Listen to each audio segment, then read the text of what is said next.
Okay. We are up, everybody. My YouTube is on now, too. If you guys want to go to my YouTube, you can.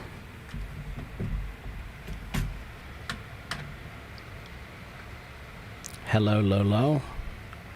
Let's see. Hello, Athena. Good to see you again.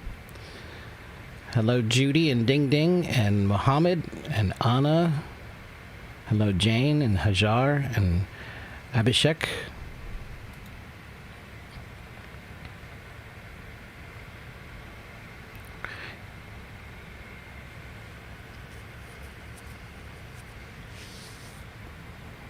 You know what I'm going to do? Yeah, did they figure out the subtitle thing? They said they did. Yeah, but I don't see it here again. Yeah, there's no subtitles. Yeah. That's a good thing you mentioned that.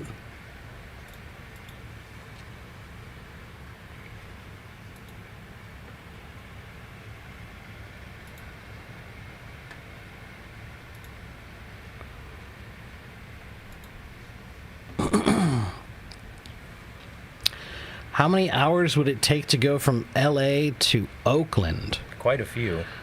I don't really know, but driving, that's probably at least 8 hours, I'd imagine. Really? It's because it's on from one side of the California to the other. Yeah, I guess you're right. Yeah, I don't know. I never really remember where Oakland is. Yeah. Hello, Lillian. Yeah, I'm gonna just see. Curious. It is a big state, so you're probably right. Not that long.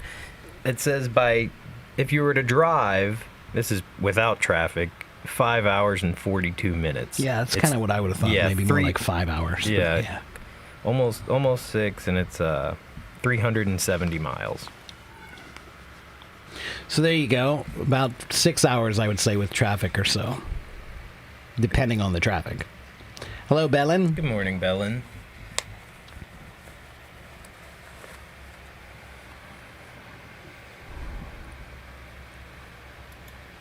I'm not sure what the train options are in California. I know that they've started the high-speed rail.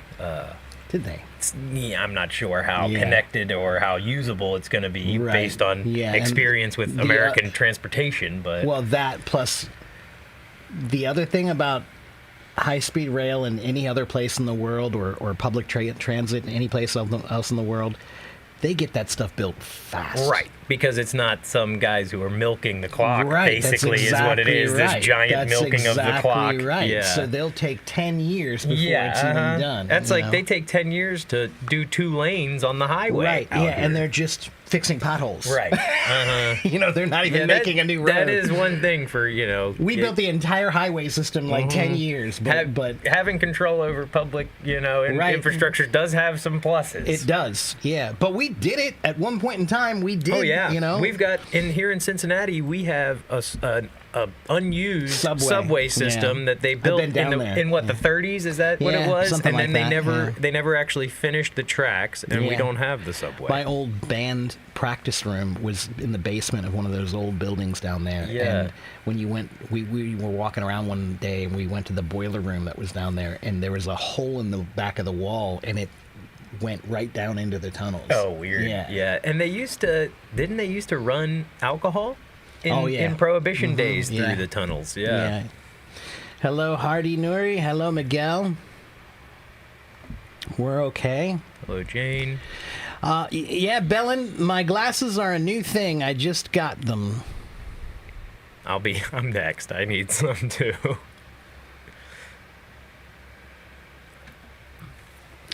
We can get some. I did want to get people up as soon as possible. Although today we're focused on English, right? So we need to make sure we answer as many English questions as possible today. Welcome to my live stream, by the way, or our live stream. This is English Q&A session, English question and answer session.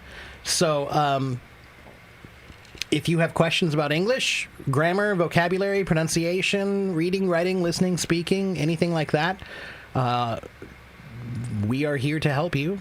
I'm Teacher Mark, and this is Teacher Clay. And we are from Cincinnati, Ohio. Athena, how about from L.A. to Cincinnati? No. That's more like 26 hours, 27 hours, something Straight, like that.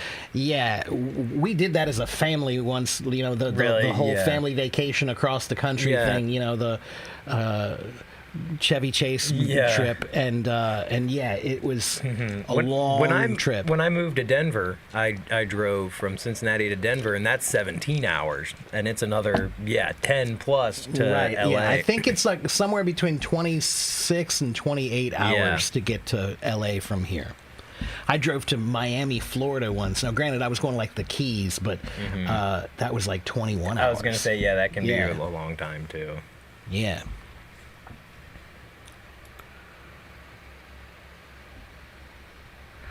In Ohio or other states, what's the rule for traffic policy?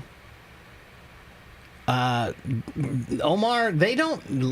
They almost never will lock you up for something on a traffic stop. Mostly ticketed and fined. Right, like maybe if you were like really dangerous, if you caused like a serious wreck or something like that with reckless driving and endangered lots and lots of people with the way you drove, maybe there's levels of infraction. So there's levels of unlawfulness, right? And what you're doing would depend on that, but unlikely. Right, or if you're carrying something illegal in your car, those kinds of things. But if you're just speeding or something like that, no.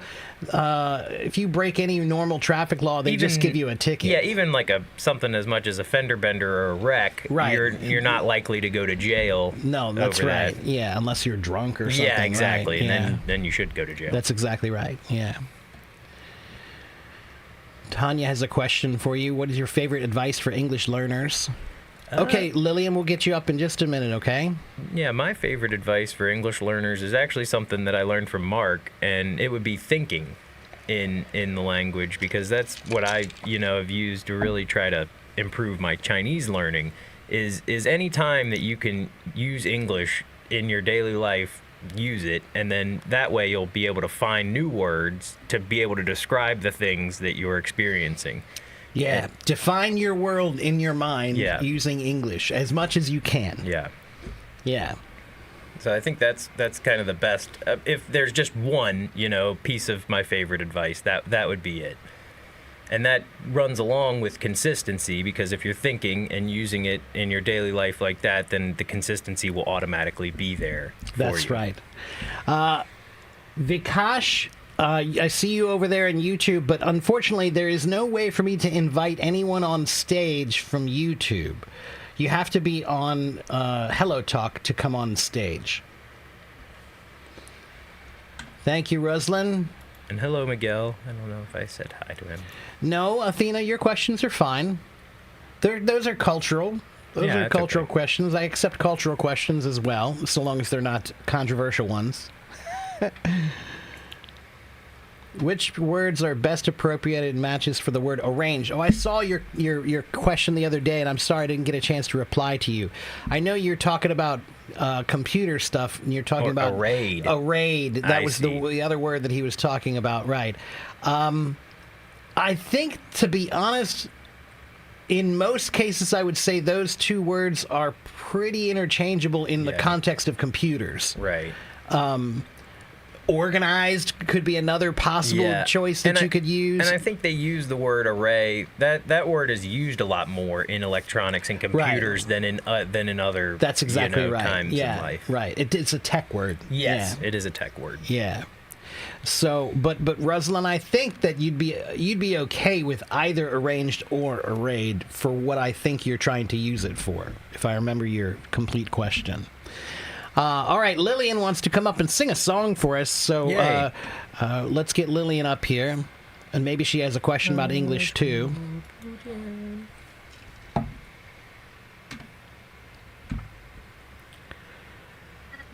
Hello, Lillian. How are you today?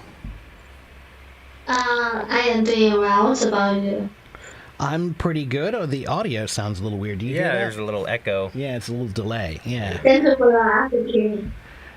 You're welcome. So what are you going to sing for us today? Maybe English songs. An English song? Okay. We do have subtitles. Oh, there they are. Hey. Yeah. Okay, they came up finally. Okay, good. All right. Well, go ahead, Lillian, whenever you're ready. Okay. And let me check that. I'll tell you what. Wait a minute, Lillian. I think I might need to take you off the stage and invite you up again because the sound there's something there's a problem with the sound. Hello. What's up now? Yeah. Can you Bouncing. guys hear that sound problem in the audience? One moment, Can you hear me Lillian. now? Yeah. Oh, you can't hear it. Huh. Well, one guy said C. Yeah. Can you guys hear the problem? There's a little echo, a little delay in the audio with Lillian. Can you guys hear that? Anyone? Everything is good over there. Okay. Well, All right. maybe it's just us. So Yeah. that's okay. All right. Never Yeah. mind, Lillian. Let me check. Did I put on the effects? I don't think I did. No. Okay, Lillian, whenever you're ready, let's try again. Oh. All right, Lillian, raise your hand again. We'll get you back up to try again. Omar says he can hear delays. Let's try again, Yeah, Lillian. maybe it'll all be solved. This has happened a few times. I haven't mentioned it to the team yet. Oh, I that's think better. it's okay now. Yeah. I think it's okay now. Can you hear me now? Yeah. Can you hear me now? Yeah. Okay. Okay, Yeah. go ahead, Lillian. Okay, yeah, that's all right.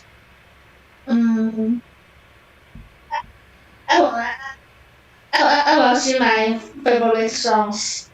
Okay, go ahead. That is about the Adam Lambert songs. Adam Lambert, okay. All right. Yeah. Don't give up. I'm working it out. Please don't give in. I want to let you down. It messes me up. Need a second to breathe. Try to coming around. Okay. That was good. Good, That was yeah. good. Lillian, you know what I like about you is you like to use songs to help you learn English. Yeah. And that's great. Again, I can't remember lyrics to any songs. I'm pretty good at remembering lyrics, Yeah, really. I'm I horrible at know it. a lot of them. Yeah. So Thank you. that's great. Good for Yeah. you. Good for you, And Lillian. then I have another song for play. Okay. Amir, we don't use language like that here, all right? Okay. In all that green time, I find myself looking for change. And in the bad times, I feel myself. I'm off the deep end, watch as I dive in. I'll never meet the ground. Crash through the surface when they can hurt us. We far from the shallow now. Okay. Wow, yeah. good. Lady Gaga. Is that a Lady Yeah. Gaga one? uh-huh. Okay. She sang that in. I like that song. Okay. Yeah. Good, Lillian. Very good. Yeah. Good job. It takes Yeah. a lot of Thank courage to you. get up and do It that does. too. Yeah, that's the other reason I like Yeah. Lillian is that she's got one thing that all of my audience should try to listen to and pay attention to is she's brave. She is brave. Yeah. So good for you, And Lillian. but you know, sometimes my English is not very good. Even though I have learned English so many years. Well, but But you're sometimes my trying. English Yeah. is not very well. But you're trying, and that's really the most important It thing. is. That's It is. that's really the most important thing, Lillian. You keep trying to improve it. So Yeah. that's all that matters is that you keep working on it. Yeah. So, and you're doing better than a lot of people are. So just keep working on it, okay? Really? Yeah. Definitely. Definitely, Lillian. Why do Clay you? knows that one. I do know that song. Yeah, I like that song. Why do you think so? Why do you think so, Teacher Mark? Why? Why do I what? I mean, why do you think so? My English has made the progress. I think that your English has made progress. I think that the secret of progress in anything is you have to keep working on it, consistency, and you have to focus on your weaknesses. And this is something that I think most students don't do. Most students, when they learn something, they focus on the things that they're already good at because it makes you feel good when you do those things. Nobody likes to feel frustrated. Nobody likes to feel like things are not going well. And when you do the things that are difficult for you, it sometimes feels like that. So most students, they don't work on their weaknesses, they work on their strengths. But if you really want to improve anything, you need to focus on your weaknesses and have the courage to just keep pushing through them no matter how bad it feels. That's the secret of getting better. Okay? So just keep working on the things that are Thank you, difficult Teacher for Mark. you, okay? Yeah. Well, thank you, Teacher Mark, and I have some amazing article to read for you, and it is my favorite English book. Okay. So are you ready, Teacher Mark? Yeah, go ahead. Okay. Free yourself from your mind. What exactly do you mean by watching the dinner? When someone goes to the doctor and says, "I hear a voice in my head," or she will most likely be sent to the pathologist. The fact is that it's in a very similar way. Everyone everyone hears a voice or several voices in their head all the time. The value thought process that don't realize you have the power to stop. So continue to study. So that's my favorite part. Yeah, we all do have many voices in our head. Some voices tell us that what we're doing is great. Some voices are full of doubt, and you have to. I think that's a big part of life is navigating the voices in your head. Yep. And some people have a much bigger problem with that than others. But Right. but yeah, you have to try to find the positive voices that are in your head and focus on them mostly. And the negative voices that are there, you have to find positive ways to use them. Right? So being negative, I think, is actually a natural human response in most cases. It's part of evolution. You have to be Yeah. willing to see the problems. Yeah, you know? self-critique is Right. good. Yeah. That, we wouldn't have survived as a species Right. if we hadn't seen the problems and been able to Yeah. address the problems and want to improve things. But it's Yeah. also, it can almost be like a sickness if you allow your negative criticisms Yeah. to control everything all the time. So you Yeah. have to find positive ways to still use your negative critiques. Yeah. So that's great, Lillian. Thank you for sharing that with us. And I have a problem with words, and I cannot pronounce very well. So that's why I need your help. Well, pronunciation, Lillian, is something that you have to focus on a little bit, right? And so what I would say, Yeah. Lillian, is you can work on your vowel sounds more, right? A, E, I, O, U. Make them very Yeah. big. So I just typing the words on the comments. Oh, okay. Maybe you can help me. Yeah. Okay. Oh, Y- y- y- psychiatrist. so you mean you're talking to a psychiatrist or what? I have a counselor as well. I just cannot pronounce this words very well. Ah, the word. You just want to pronounce it. That word is pronounced psychiatrist. Psychiatrist. Yeah. Okay. Yeah, the Oh my P God, so hard. the P is quiet. You don't say the P at all, right? Okay. So just pretend there's no P and you want to say Tryst. Psychiatrist. Psychiatrist, right? That's right. That's it. Psychiatrist. Yeah. Okay. Or psychology. Psychology, Psychology. psychiatry. Yeah. Psychiatrist. Okay, I got it, and thank you, Teacher Mark. You're welcome. Sometimes it's pretty hard for me, but after your help, I feel very easily to pronounce this word. Good for you. I'm glad. Well, thank you for coming on the stage again, Lillian. It was great to see you again. Come back and see us again, okay? Yeah, thanks for singing. Yeah, thank you for your songs. Okay. All right, take care, Lillian. Maybe next time, today can interview my story, and he don't know my story, so I'm not to share with your friends. Of course. So maybe next time I can interview. Okay. Okay. All right. Yeah. All right. Take care, Lillian. We'll do that next time, okay? Okay, see ya. Bye-bye. Bye. All right. So let's see. Who else would like to come up and talk with us? And if you have any questions about English? Zarag says, I understand a lot of words when someone is speaking, but it's hard to understand the overall structure when speaking fast. How can I improve?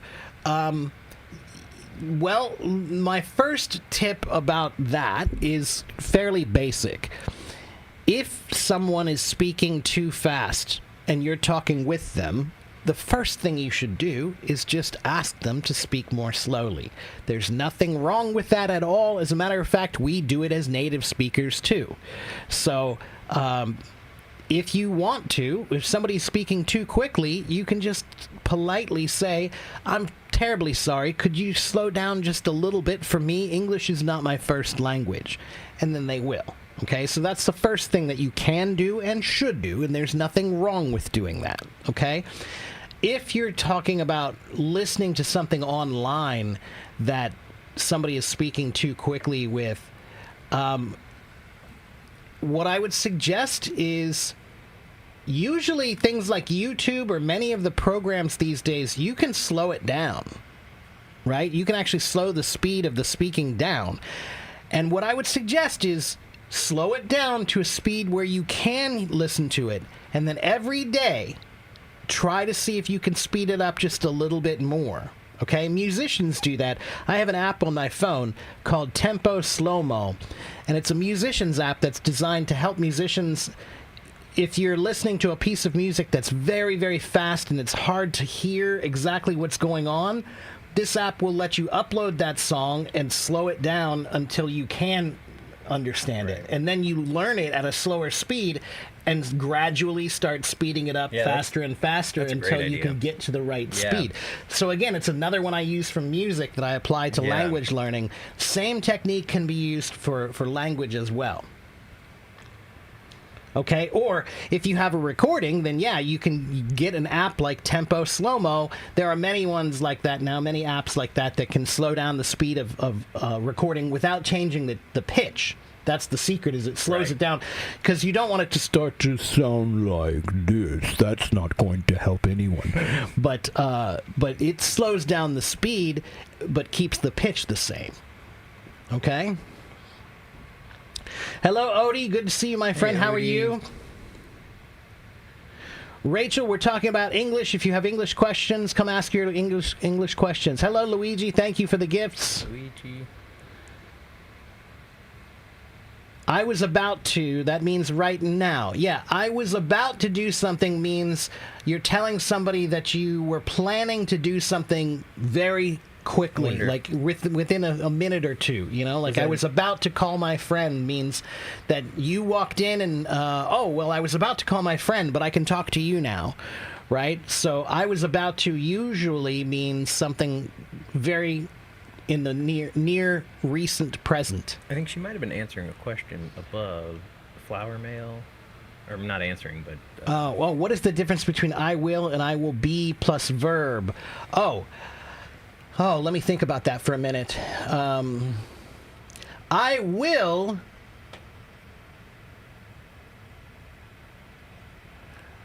okay, so there is usually no particular meaning difference between those two forms. I will go to the store.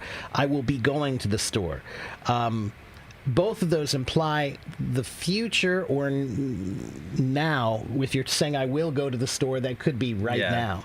And I will almost has to have the phrasal verb after it. That's right. And I will be can not use that. Yeah. I mean, I don't know, just based on... That's right, yeah. Not always, probably. Yeah. I have a worksheet about that, and there's a good page in my book about that, but I can't think of the proper wording of it right now. Let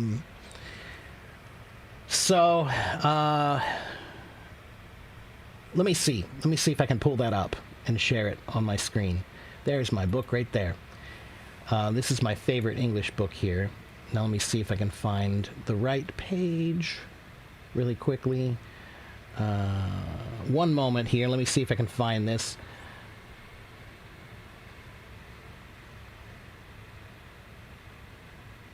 Will and would. Where's will and would? I see would and should. Maybe it's in the second book. Does, and did. Yeah, let's go look there. It's probably around there. 115, 120. Let me scroll through my book for a minute here and see if I can find it.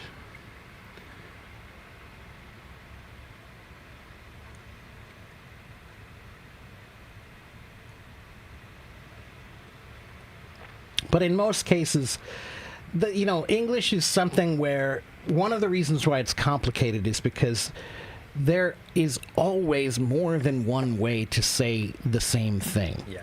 And so that's why English language is definitely much more of an art than it is a science, right? He might say one sentence one way and I might say it another way, and we might have the exact same meaning. So don't get too caught up in those differences, Flower. Oh, there we go. Yeah. There it is, right here. Okay, so we're going to use will with, let's see, that's we and shall.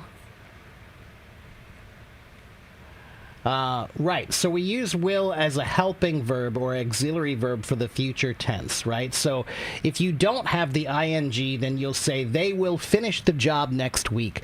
I will be 8 years old next year. It will rain this afternoon. If you add the be and the ing part to it, I think they have that here. Like here it is, right here, going to. So, for example, I will be going to the store later, right? So in that case, going to is talking about future actions and happenings, right? And we usually will add going to or doing the ing form of the verb with it, right? But if you're asking, like, what's the difference? There really is no difference. It's just two different forms of how you can write that same thing, okay?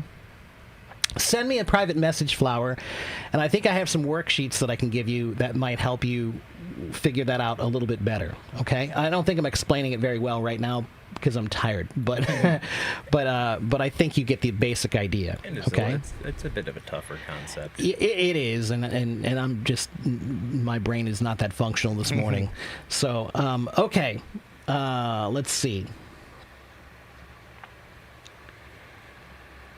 If I have to learn two languages at the same time, what should I do to not get confused between them? Well, Sarah, that depends on which two languages you're learning.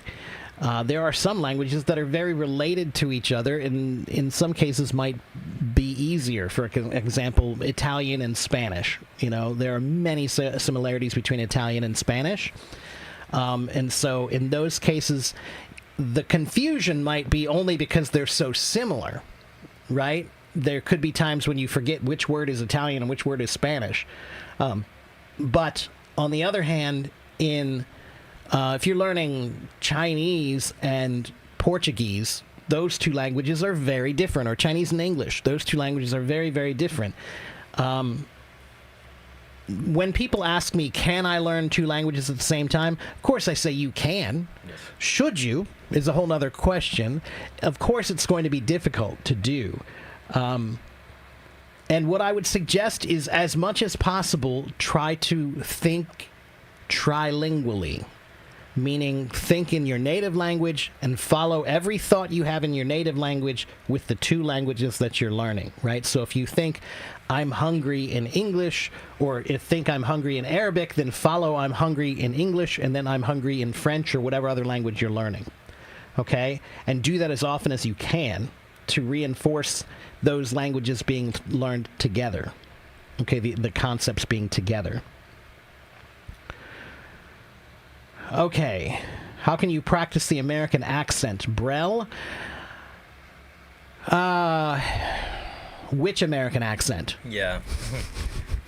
There are many American accents, Brel, and you don't really need to sound like us at all. You could sound like a New Yorker. Yeah, right, yeah, or a Southerner or whatever. But the point is Brel, actually, when people ask me about accent, I tell them that you do not need to sound like us in order to speak American English. American English is an international language as far as I'm concerned. We are an immigrant nation made of people from all over the place. So to me, that means every accent is acceptable if it is clear. So make your accent clear, and there's no problem. Okay? So, focus on clarity, not on perfection of accent. You don't need to pretend like you were born in the United States. Right. You just need people to understand you. Okay? The word post can be used as an important position. That's right. He's not qualified for the post. That means, yeah, the position of that job. That's exactly right.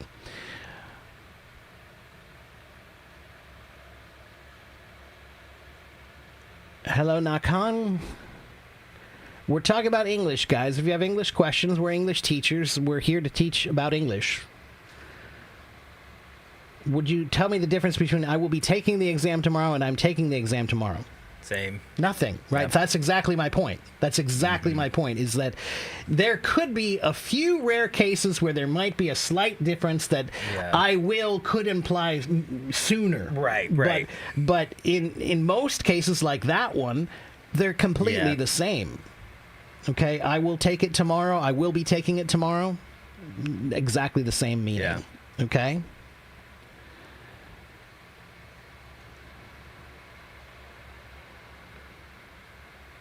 How to learn English grammar. Reciting a lot of rules is boring and easy to forget as well. That's true. That is true. Nobody really likes grammar. If you like grammar, then seek mental help, please.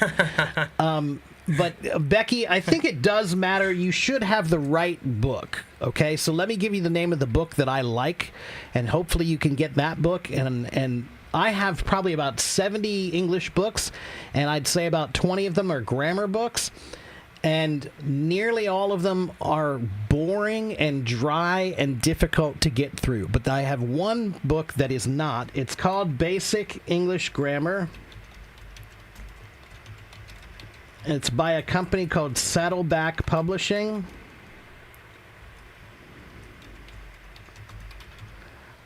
This is the book I use for all my students, and I find that book to be a much easier book to understand and get through quickly. And then, I hate to tell you this, Becky, but repetition is the secret to understanding grammar. So get that book and make a few copies of it and go through it once in the next few months, and then go through it again in the next few months after that, and go through it again. Grammar is something you have to do a lot in order to really get it to stick in your head in any language. Okay? There's not a great answer for grammar, Becky. Grammar is boring, it is dry, it is difficult, it is confusing, especially English grammar.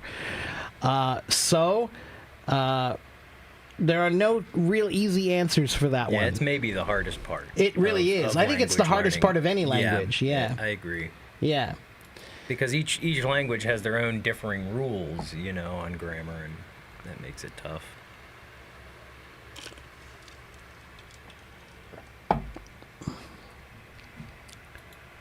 Welcome to the Olympics. What's the best way to memorize new vocabulary and keep it for the long term? Salim, the best way to understand vocabulary for remembering it is you need to understand how your brain works with vocabulary words, or remembering anything, really. Your brain is like a spider web, okay? And when a spider makes a web, if they only make one little string of web, are they going to catch anything? Of course not. Right? It's a weak web. It's not strong enough. It doesn't have enough connections to make the strength to hold anything there, right? But spiders make many, many, many web strings with many connections to each other, and each new connection makes that web stronger. That's what you have to think about with learning.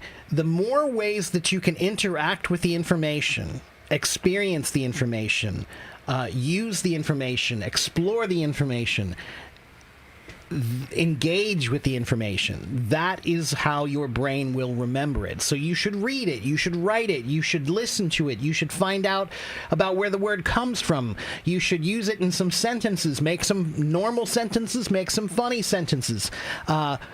Find somebody online who's, using that word and listen to them use it. Sing it in a song. Write a story that uses it. Neuroscientists call it overlearning. Overlearning is the process of experiencing the same information again and again, but in different ways each time. And the more you do that, the better it gets. That's why I have 70 grammar books, because each one, they teach English grammar is all the same, right. But every time they might explain it slightly differently, or give me some new piece of information that I didn't know before, or a new way of looking at it, or reviewing it that helps me to understand it better and remember it better for next time. New connections. That's right, new connections. So, if you want to remember something, you need to understand how your brain works. If you're forgetting words, it's because you have a weak web. You have to make a strong web for your mind to remember things. Okay, Salim? Sarah, I do live streams. We do live streams now on Monday, Wednesday, and Friday around the time that we are at right now. And I also do voice streams on Tuesdays and Thursdays. My voice streams are usually in the evening, so it's morning time here now. But I usually do voice streams on Tuesdays and Thursdays in the evenings. Islam, no, I didn't finish my book. It's still a big process, my friend. I'm about halfway done, and I'm working on it as much as I can. I've been consulting with some people about it, and I still need to do a lot of editing, a lot of writing. There's a lot to it. Okay? Ketty says, I think grammar is not very useful in daily life communication. In general, I agree with you, Ketty. What I tell people is, when they ask me if grammar is important, my answer is, if you're in school, grammar is important. If you're taking a test, like the IELTS test, grammar is important. If you're at work and you need to use English in your work, grammar is probably important. But if you're just at the grocery store and you see your friend there, no, it's not particularly important. It only becomes important with daily life if you make a terribly big grammar mistake, it could cause confusion, right? So if you say something in the future tense when you mean something in the past tense, that might confuse somebody, or the opposite. If you say something in the past that you meant in the future, that might confuse someone. It could cause some communication problems. But even then, usually the communication problems, if you talk enough, they'll figure it out. Yeah, it's an easy fix. Yeah, right? So does that mean you shouldn't ever worry about grammar? No, but I do think you should just understand its priority. It depends on you and how you use English in your life. And then, Ketty, I also tell my students that 80% of your grammar problems are usually only 3 or 4 or 5 common mistakes that you make, right? So if you can figure out what those 3 or 4 or 5 common mistakes you make, for example, maybe you don't know how to use ing properly, or you don't know how to use tenses like present perfect tense properly, or you often don't know how to use I don't know, Measure words. measure something. words or Yeah. question words or things like that, right? Uncountables, right? If you can figure out what those things are, figure out what those 3 or 4 or 5 problems are, and fix those, that's going to be about 80% of your problems in your speaking or your use of English, okay? Then you might still have a few small problems that come up occasionally, but not very often, right? So that's what I try to encourage people to understand, is that grammar has many, many, many, many rules, but the majority of people make only about 3 to 5 really common mistakes all the time. And those are the ones you need to find and focus on and improve. Okay? Brock has a question over here. Last month I went to Singapore and Malaysia. The accents of some of the people there are so hard to understand. I met a driver in Singapore. He was over 60 years old, without teeth, spoke blurry English. Yeah, so hard to understand him, and he was a little angry then.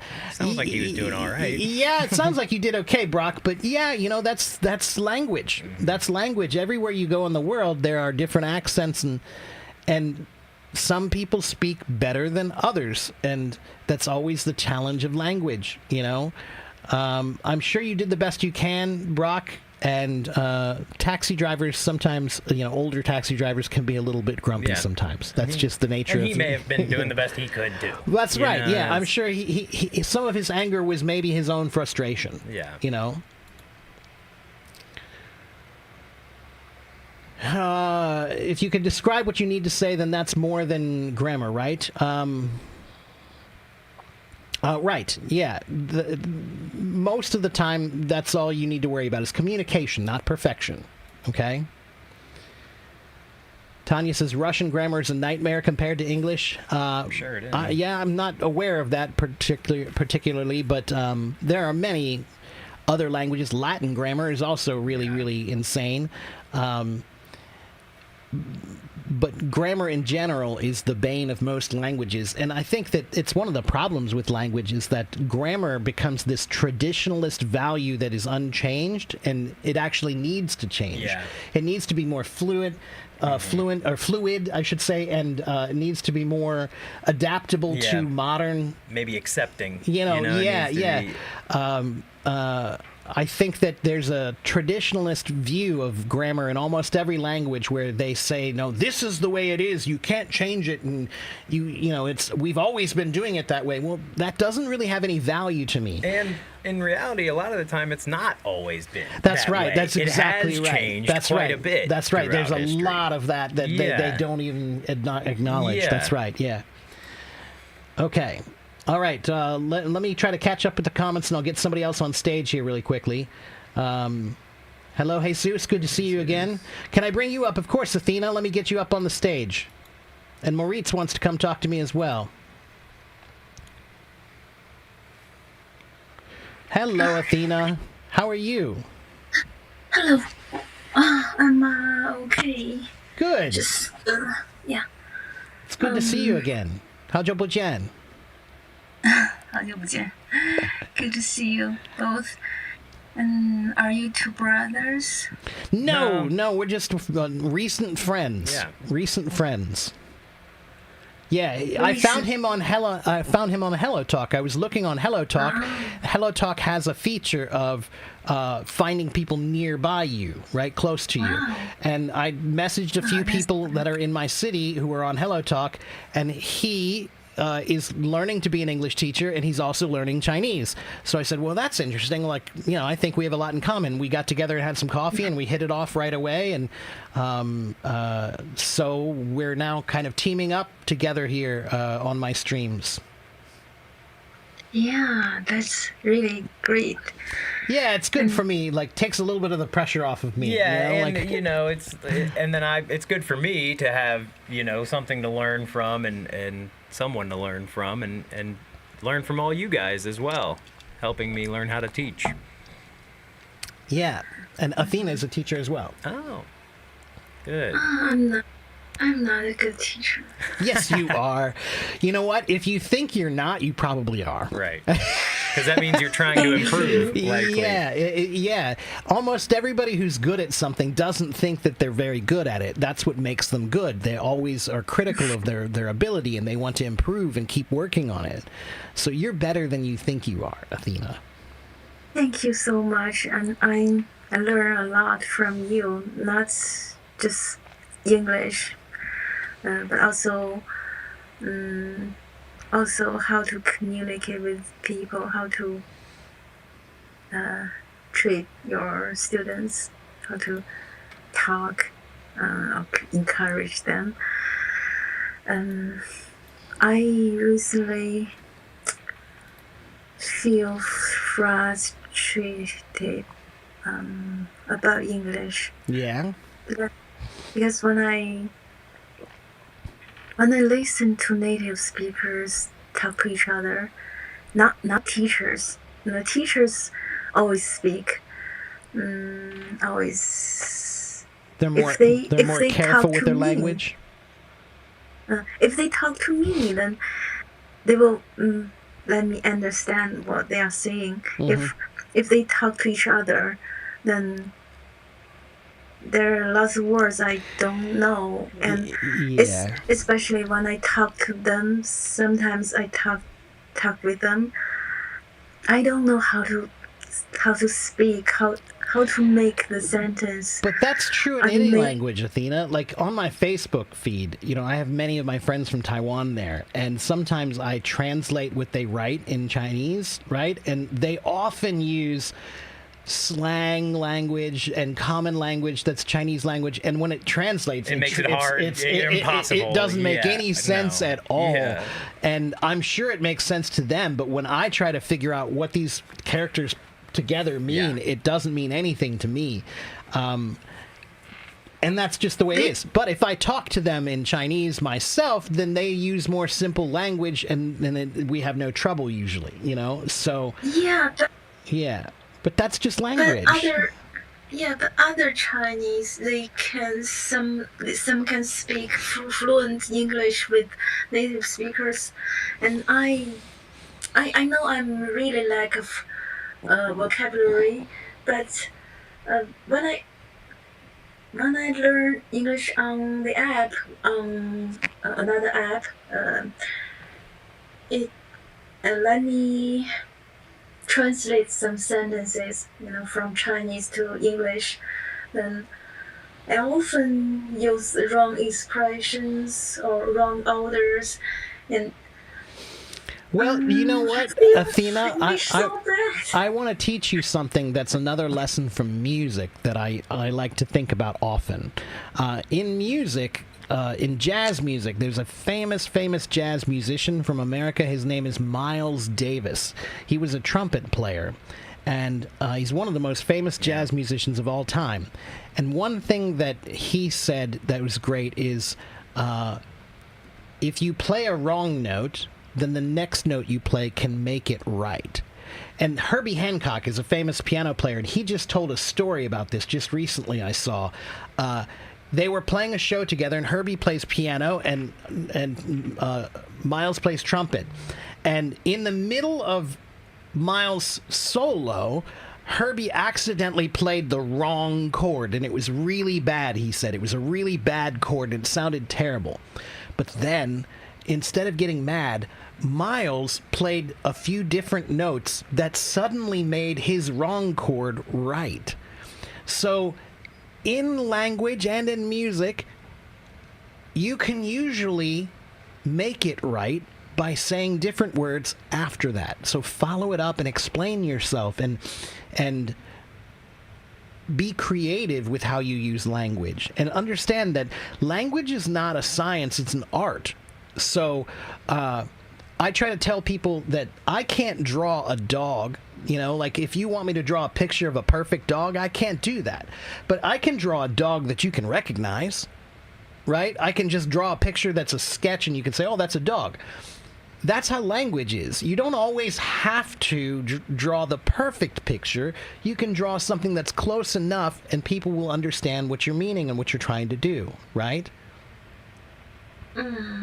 Yeah, but sometimes when I say something to my American friend, they will say, I don't understand what you're saying. Okay, well, guess what, though, Athena? That doesn't necessarily mean it's you.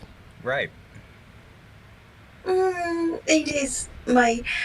It could be, but right. remember that language is a two-way street. There's more than one person involved. So them not understanding doesn't always mean that the fault is entirely yours. You could say the same thing to me, and maybe I'd go, oh, okay. No, that's different. It's I not. know there was something in my speaking. Okay, I just don't know how to say it. Well, guess what? I don't have any trouble understanding you. No. I never have. I know because it's I'm speaking some simple stuff. Okay. Well, again, though, language is it's something that's never finished, just like music, right? You're always going to keep working on it to get better. And a great musician never thinks that they're great. A great speaker also never thinks that they're great. You just keep working on it. I really envy those Chinese people. They can speak like native speakers and talk to native speakers, and I just sit there and listen to them and feel like a fool myself. Don't compare yourself to others. Compare yourself to who you were yesterday. Yes. Comparison is the thief of joy. No, that's a good one. Comparison is the thief of joy. But if you're going to compare yourself, don't compare yourself to other people because you can't be them. But you can compare yourself to the person you were yesterday. Your sound quality today is not as good as usual. For both of us or just me? Oh, that's Panda Man? someone just said? Yeah. Oh, I see. Huh. I think you sounds good because I can hear you very clearly. Yeah. Okay. His microphone is a lot nicer than my microphone, but it still should be good. So I don't know. Yeah. Yeah, Belen says it's really good. So Panda Man, it could be your connection. Maybe it's not me. It could be your connection. That's right. Comparison is the thief of joy. There you go, Yusuf. That's right. So thank you so much. Yeah, look, Athena, you also need to remember that language is a performance, and to perform well, you need confidence. And that's one thing that you need to work on more, is you need to believe in yourself if you're going to speak well. And if you're always doubting yourself, then you can't possibly have a good performance, right? Just like if I have to get on stage and play with my band, if I go up on stage and I feel like, oh, I'm not going to do good, I'm not going to do good, right? If I tell myself I'm not going to do well, then I'm not going to do well. But if I relax and I believe in myself and I trust that it's going to be okay, and the same thing is true when I play music. I often play very simply. And here's what we say in music. Simple music played well is always better than complicated music played poorly. So, simple language used well is always better than complicated language used poorly. Okay? So don't worry about it. Some of the greatest statements of all time, to be or not to be. That is the question. That's a simple statement. Simple language, just do it. Simple statement, simple language. Those are deep, right? They don't have to be complicated all the time, and I very rarely use complicated language here. Why? Because when you're a teacher, I find it very amusing when some teachers find it necessary to use big words. I am the paradigm of educational value. Because for me, communication is the purpose of teaching. And in order to communicate well, you need to distill the language down to its simplest form for the most number of people to understand well. And just like in math always wants to refer down to its simplest form, right? So the same thing is true with language, that sometimes when we use complicated language, it's more about our ego and not about actual practical reasons for needing that language, right? Albert Einstein said, if you can't explain it simply, then maybe you don't really understand. You know? And I have no trouble understanding you at all. And That's right. If you're going to compare yourself to anyone, just compare yourself to someone who doesn't speak English at all. And you're already way, way ahead of them. Yeah, you know? that's right. And there's lots of people like that. Athena, anybody who's good will always say, I know where I am, but I know where I want to be. And what that means is you're never satisfied, but you also need to acknowledge where you are. You're not bad. You're very good. I think everybody here would agree with that. So it doesn't do you any good, especially because it reduces your confidence if you don't acknowledge where you are. Right? So I know where I am, but I also know where I want to be. That's the best humble way to say it, where you're always trying to improve. You always want to be better. You always have your eyes set on a higher mountaintop, but you also have to acknowledge that you have climbed a very great distance. Right? Don't just forget about the distance that you've climbed. That doesn't help you. You have to believe in yourself if you want to make it to the top. And if you disregard the progress you've made, you'll never have the confidence you need to go further. Okay? Believe in yourself. Compared to myself. Yeah. That's right. Compared to who you were yesterday. Compared to who I was, yes. That's right. Yeah, that's what you need to do. That's the only really valuable comparison, is who was I yesterday? Can I be better than that today? Yeah. That's all you should be trying to do as a human being in every way, in my opinion, whether it's language or personality or education or learning or growth. All you need to do is try to imagine, am I a better person today than I was yesterday, or a worse person today than I was yesterday? Okay? Thank you. Yeah. Thank you. You not only solved my language learning problem, I also encountered some problem in my life, and I think your answer also helped me with that. Good. I'm glad. You know. Okay. Thank you so much. Thank you for your patience and time. It's my pleasure. I always like talking to you, Athena. Yeah, thank you, Athena. Come back anytime. Yeah. Okay? See you. All right. Bye. Take care. I'll see you next time. All right. That's right. Have the courage to do it badly. I like that. Yeah. That's right. All right. Let me check on the comments here. Just wait 1 minute here. Let me make sure I didn't miss anything important. Take care, Flower.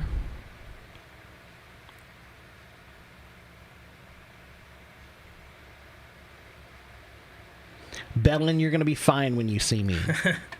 I'm going to give you a big hug and you're going to relax and everything will be fine.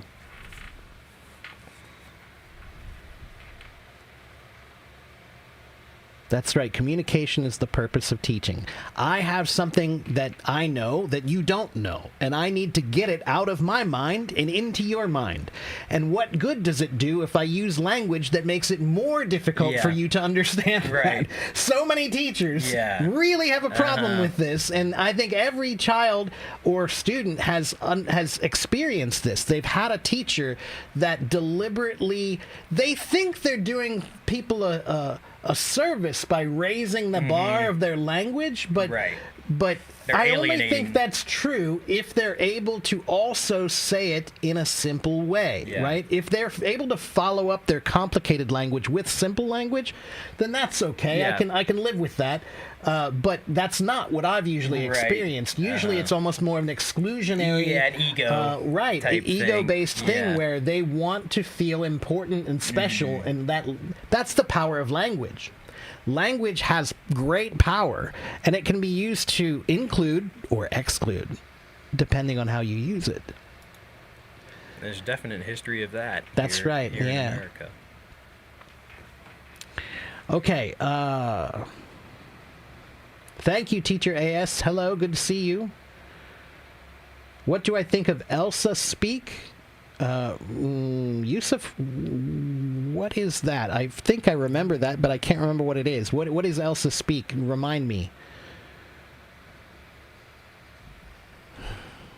Thank you, Mehdi. You know, being a teacher is not just about having knowledge to tell someone.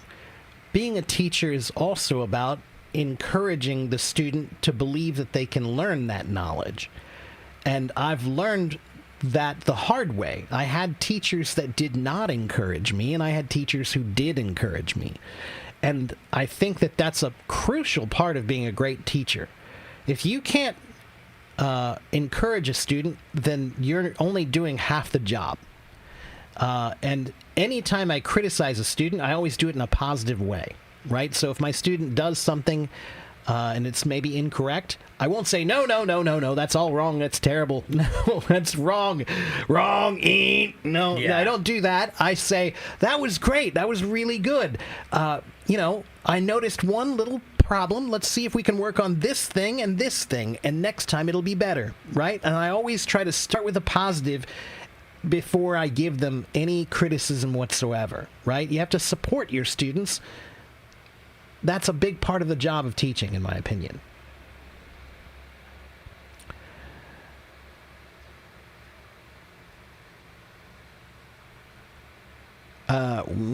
What is that? Flower, send me a message and I will send you some links to stuff that'll help you with the ing stuff, the will be and will ing stuff, okay? Thank you, Lola.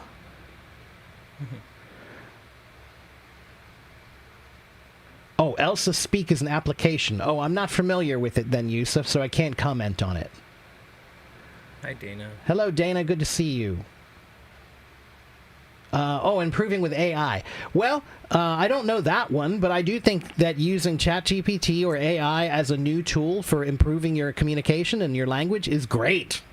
You know, when people ask me what's the best way to learn English, my answer is every possible way that you can. Get books, get apps, get videos, get teachers, get friends, get family, get live streams, get podcasts, get voice rooms, get AI.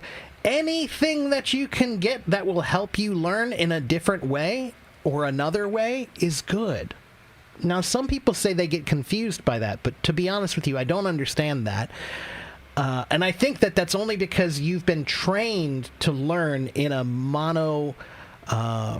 what's the word I'm looking for? A single way. Yeah, maybe yeah. just A single way, you know, where they give you book one and they tell you to finish book one before you do book two, and they only give you a book. a linear. Right, Sort of, linear. maybe, That's yeah. maybe the best way to do it, or the best way to describe it. Yeah.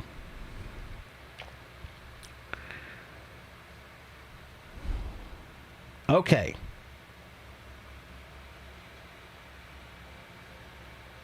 All right, let's get somebody else on the stage. Teacher AS, let's talk to Teacher AS.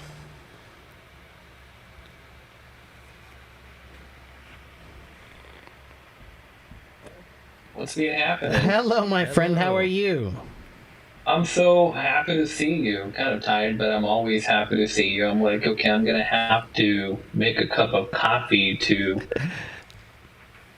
just stay awake, I to be feel on you. it. I I understand feel that. As Yeah. proactive. We both drink And coffee as every an- morning when we're here. Yeah. And yeah, man, I'm not a morning guy, to be honest with you. So when I do these, like, my brain is actually not working at full capacity every morning. You know, people ask me questions, especially about grammar, and I'm searching through my head for the answers and the words, and it's like, oh man, I know this answer, but I don't even use this rule. in the morning, I just can't think about it, you know? And yeah, I need more coffee before I'm functional. Yeah. Oh man, somebody was asking me the difference between will and will be, and I was like, "Oh, we got that just earlier." That's exactly the question we got earlier, and I just couldn't explain it as well as I should. It was the same thing. We had to say, "Let me check." Yeah, right. Yeah. Yeah, let me check, and I'm like, "Okay, I'm sorry, guys, I couldn't explain that the way I wanted to." Right. Exactly. And then I'm like, "Just take it easy, guys. Just be patient with me." Yeah, exactly. Right? Yeah, and remember, it's like I said, teachers are not gods. We're guides. Hey, come on, don't do that, man. I love that code that you said a long time ago, and I was like, it just blew my mind, man, when you said it. And I was like, you know how people come to you and they're expecting a lot out of you? Yeah. And you're like, okay, at the end of the day, we're human as well, and we're learning every day. That's right. Yeah. The best teachers are not afraid to say, I don't know. Exactly. Or I'll get back with you. That's exactly right. I'll find the answer for you. I'll find the answer and I'll come back later and tell you. That's exactly right. Every teacher who's taught kids has experienced that. Kids love to try to say oh, let's come up with a question that the teacher can't answer. Let's ask them something that they won't know. And they think they're going to get you. Let me give them a question. But if you just answer very simply and say, well, that's a great question. I don't know. But I'm going to come back tomorrow and I'm going to find out. Or I'll even turn it around on them and say, that's a great question. Why don't you go find out and write a paper about it and come tell me tomorrow? Turn it into a homework assignment. When somebody says, oh, that's a great question, that means that person doesn't know the answer to the question. They're like, okay, we're going to get you the answer, but we don't know the answer. That's right. That's why we said, that's a great question. That's exactly right. I'm sorry, I don't have the answer. Yeah. I'll get you the answer eventually. Right. And, teaching well, most jobs are like this, but I really think that it's something that you need to always think that it's improving, something that you're constantly trying to improve. Right. So every answer I give gets better every time I give it. Now, granted, I will be the first one to admit I'm an English teacher and I don't like English grammar. Right. I honestly think you need, I think you need to seek mental help if you really like English grammar, there's something a little wrong with you if you like English grammar or grammar in any language. Yeah, right. But it's not the most important part of language either, Yeah, because you don't even think about it. That's what I tell people, that, hey, the thing is, the best way to learn grammar or to understand grammar is not to memorize the rules, but to practice grammar in a conversation so that you will understand the nitty-gritty of what grammar is all about. Because when native speakers of English, they're talking, they're not doing in their mind, okay, subject plus verb that's plus exactly form plus right. ing, That's exactly right. Yeah, we're not diagramming sentences in our mind and whatever. Yeah, it just comes out of us, or that's we right. speak English all the time. Just and as a matter of fact, naturally, the majority of native speakers also we use colloquial common English, which has lots of grammar problems in it. Yeah. I ain't doing that. ain't gonna happen. Ain't gonna happen. That's right. In Kentucky, we get a lot of y'all. Y'all. And this kind that's of thing. right. Y'all. And I live in Texas. He lives in Texas. Oh, okay. So, you get that too. So, and that's why I also like to remind people that there are two kinds of language. There's formal language, and then there's informal common language. And informal common language is definitely the range of right and wrong is far wider. Right. What's acceptable. Yeah, and there's subcultures even within that have their own grammars, that's right. within America. Yeah, that's exactly right. Yeah, that's right. Well, dialects include both accent and slang and even grammar. Yeah, that's right. Hey, the most hardest dialect is Boston. Go get the khakis. Boston. Yeah. I Boston's love that. I accent love is that like the that commercial on TV. unfathomable. You take the parking spot. No, Yeah. you take the parking Yeah. spot. Talking sport. They can't even. They just sort of pronounce their syllables right, man. I was Yeah. like, man, how in the world? Yeah, Yeah. I know you Even don't the like Boston, S- but I like Boston. I know why I you like don't like Boston, Boston, but all those accents. New York is actually not that different than the No. Boston accent. The New Jersey, New York, Yeah. and Providence, Rhode Island accent. Yeah. They're all vaguely similar. They all have that You doing? the R sound At the end the of R like sound. idea. Idea, right? Yeah, that's a good idea, right? Yeah, or Dora. there's Dora. like when I was a boy, actually, I had a speech Yeah. impediment, and I Oh. couldn't even say my own name correctly. I didn't say Mark, I said Mark. Which is exactly what it would sound like if you were from Boston. Yeah. Or something. Sounds It's just like, my name's Mark Sounds Sampson. English to me. Like, that's exactly what it would be.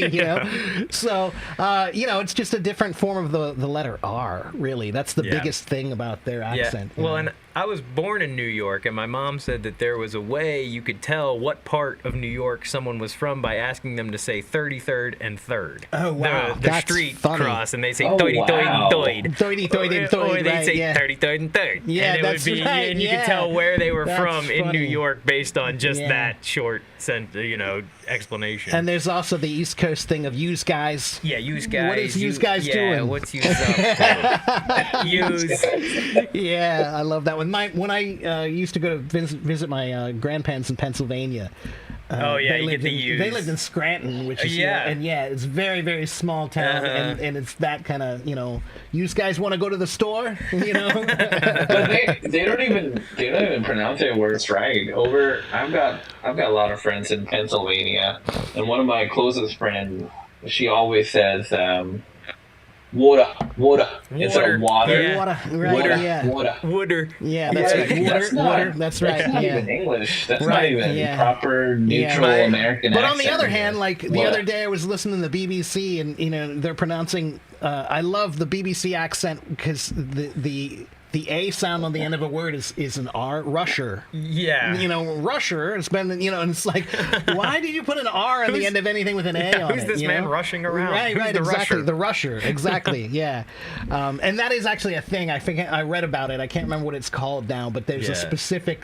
That's actually a rule in proper British Oh. pronunciation of that BBC accent. I see. Yeah. Yeah, I Sort wish I of could like remember the the name of it. transatlantic accent of the That's 50s. right. and this That's kind of exactly thing, right. It's yeah. very similar. Yeah, that's exactly right. Yeah. It's like I think the essence of learning any language is to know the culture as well, not just to focus on I agree. Yeah, Yeah, grammar, I think that vocabulary. You can culture make is a good big That's part why of it. people miss a lot of references. You watch Yeah. movies and shows, and you're Oh, like, yeah, they're like- using all like- these like Family references, and I'm Guy. like, what does that mean? Yeah. Yeah, Doesn't make like any sense. anytime I'd try to watch Family Guy with somebody from Taiwan, there was Oh no my there was God. no fun in it for anyone Because it's all references. because it's all Yeah. They're not going to references. Yeah, understand and they it. go by so quickly that Yeah. like It's if so you didn't- funny for me. Right, but if you didn't Yeah. grow up here, then it's just one And- after another over your head. And even I don't understand every one Right, of them, yeah, you know? It's, right. No. Yeah, but like that was a new thing for me. I was like, oh, let's watch Yeah. Family Guy, and then it was just like, wah, wah, What's happening? wah, wah, like, I was having a hard time understanding South Park. Was that South Park? Uh-huh. You know, they speak with weird Yeah. voices, too, you know? Yeah. A lot of them Yeah. have strange well, voices. South Park Park also was has a lot of crazy. references. Those guys are roughly my age. I think they're maybe a few years younger than me, and so there's Yeah. a lot of '80s references Yeah. in what they do. Yeah. Yeah, I was thinking. I mean, I'm old enough.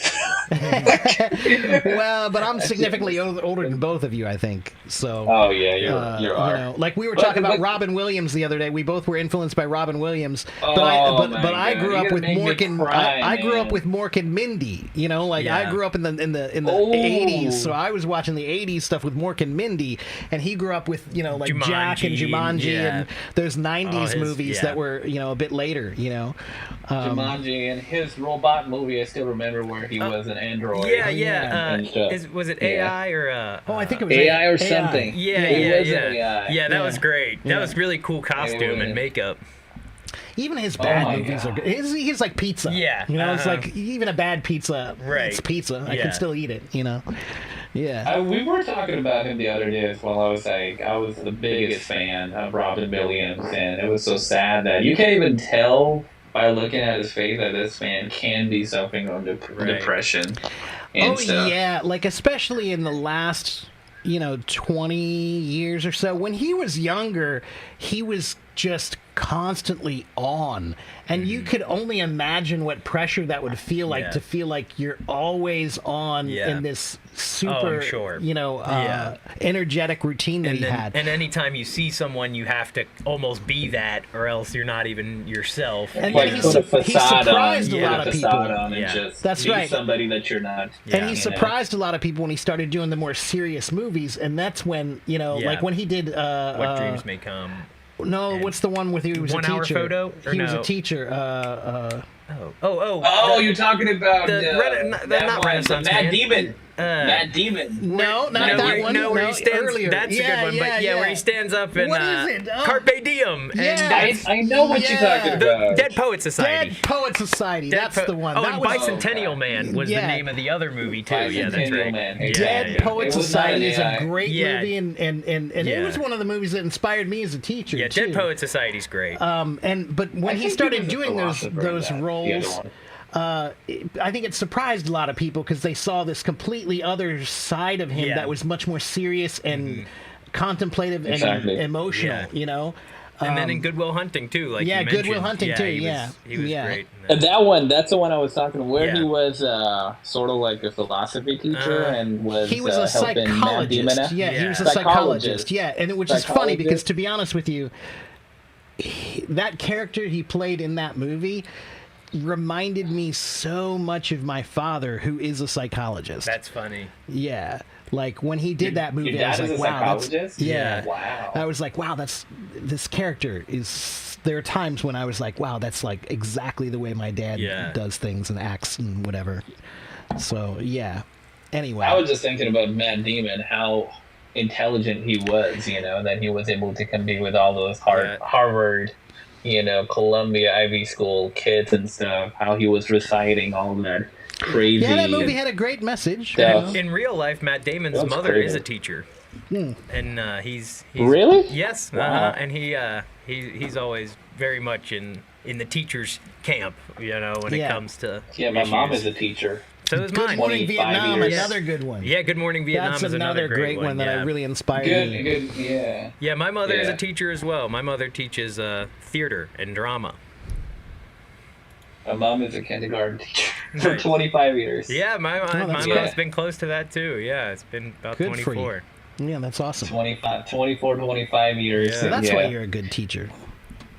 Oh, really? Do you really think? Oh my god. I do think I was so. I was yeah. telling everybody get teacher Mark. You give me Yeah, too much teacher credit, Mark. man. You give me too much credit. I think that it's hard to find people like you who have growth mindset, and there are a lot of people at your age. I'm not calling you old or anything. Don't get me wrong.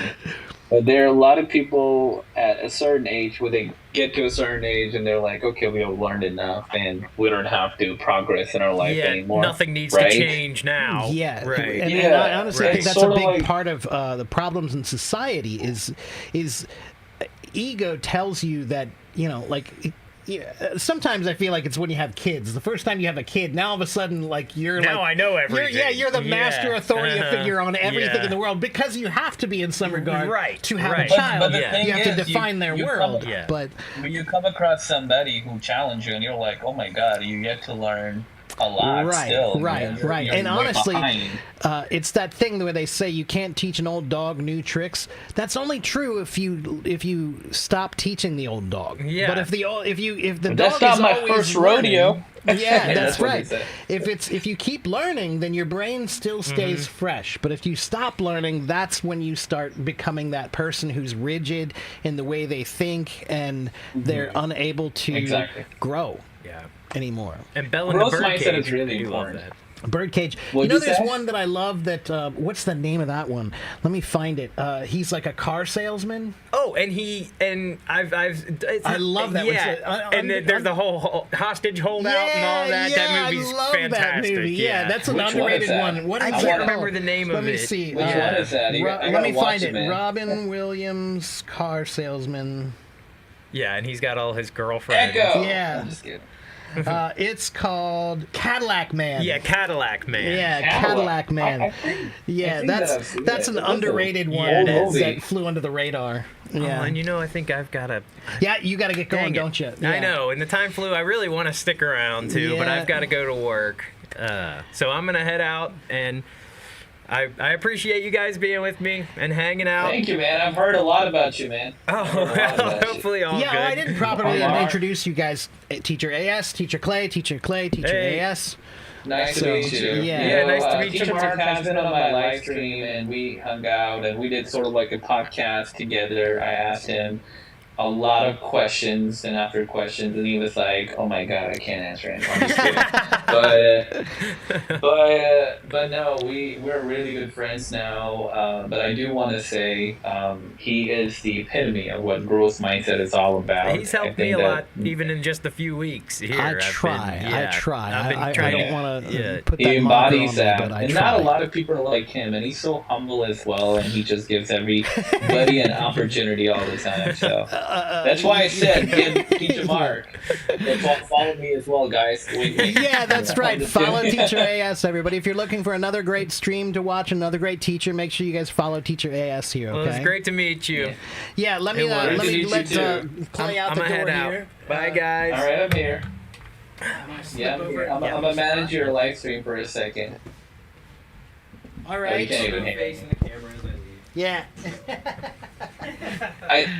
I would All say right. See you, Clay. Let me switch cameras love here. yours. Hold on 1 minute, everybody. bye, Clay. Hey, Carolina. Let's see, camera. There we go. Roll camera action. Roll camera action. Man, that's a better view. Way Yeah, better there view. we go. Man, you look dashing today. Are you like going out or what? No, I got glasses. That's all. I'm getting old. No, you look- I got glasses. You look like you're about to go to like one of the best meetings, and you're gonna be making like a lot of money or something. Like you're about to close big deal. Yeah, you know it's funny because I'm not really a fashion guy, and but I'm a drummer, and musicians are the musician uniform is t-shirt and jeans, t-shirt and jeans, t-shirt and jeans. So all I do to just dress it up a little bit, just a sport coat. You remind me of Bruce Willis. Bruce From Willis. one of the Bruce Willis from the one of those. I always call him Bruce. Yeah, I call him Bruce Willis all the time. Bruce Willis from that movie. What was his movie? Die Hard? No. In Die Hard, yeah, he was in Die Hard. Yeah. Yeah. He put on some best dress in Die Hard 1, and he was looking as if he was going to be having a meeting, but he ended up, Anyway, Flower wants to know, do I color my hair? No, I don't color my hair. I'm not that old yet, quite no, yet. nobody colors their. Well, I'm getting some. No, this Here. is my normal Here we hair go. color. I haven't done anything differently to it. Nope. Yeah. Why do you think that cultural education is really important when it comes to improving not just your English, but improving the language skills or the target language that you're trying to learn? Why is it important? Because language is part of how we think. And every culture has their own unique ways of thinking and acting. So every language you learn teaches you something about the way that culture thinks. You know, when I learned, there's things about Chinese that if you start learning Chinese, you start understanding a little bit more about the culture because you understand the way they use language. So, you know, just as a simple example, Chinese grammar is pretty simple. And the average Chinese person knows, I think, about 5,000, 6,000 words. in Chinese, but the average American knows between 10 and 20,000 words and maybe more. So when you just think about it from a standpoint of vocabulary words and language, the average American uses more words to describe the same thing, and that tells you a little bit something about the language differences. Chinese is a bit more direct and simplified for directness, but English is something where there are many subtleties to the language if you want to. So I think that in that case, in certain times, I would say that English might be a slightly more diplomatically useful language sometimes, because you can color your language more subtly, you know. And I've had Chinese students of mine and friends of mine basically say this to me, that in Chinese, you know, we'll just say it this way, and that's it. We just say it this way. But in English, you could say it many other ways, and there are so many more words to use to say the same thing. You know, it's like, we used to make the joke, right, when you watched Chinese kung fu movies, you know, and when they do the overdubs, right, you'll hear the guy on the screen, his mouth will just move like this. But then the sentence then will, underneath the subtitles, the sentence will be like 10 miles long. Exactly. And you'll be like, how did he say all of that in just 4 words or something? Exactly. But that's the way it works. And so, like I said, every language you learn teaches you a little bit more about the way that culture thinks. And language is, you know, the line between thought and language is a very fine line. You know, I've been reading a lot about this because of my book that I'm writing and trying to figure out ways to express that language is thought, in my opinion.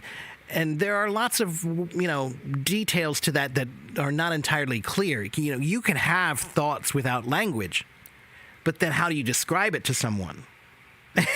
Then you need language, right? Babies have thoughts, but they don't know words yet, right? But so it's kind of like music, where I can write a song, right? And when I was younger, I could write songs, and I didn't know anything about the chords or the scales or how to describe it, right? So when I would play with other musicians, it took a lot longer for me to explain what to do. I had to say, well, I play this chord, and then I play this chord, and then I play this chord. And I have to show them how to do it. But when you learn about music, then you can just tell them, you know, C, F sharp, you know, G, D minor, whatever. And they go, oh, okay, bling, bing, bing, bing, bing. You know, so using language is the way we communicate, and so once you learn about different languages, you're learning about thought and the changes in thought between different cultures. And that's really interesting perspective. I love that. I got it. Wow. And it's not at a surface level. It's like coming from experience, and you mentioned that you're writing a book about it and you're reading a lot as well. I never thought about it.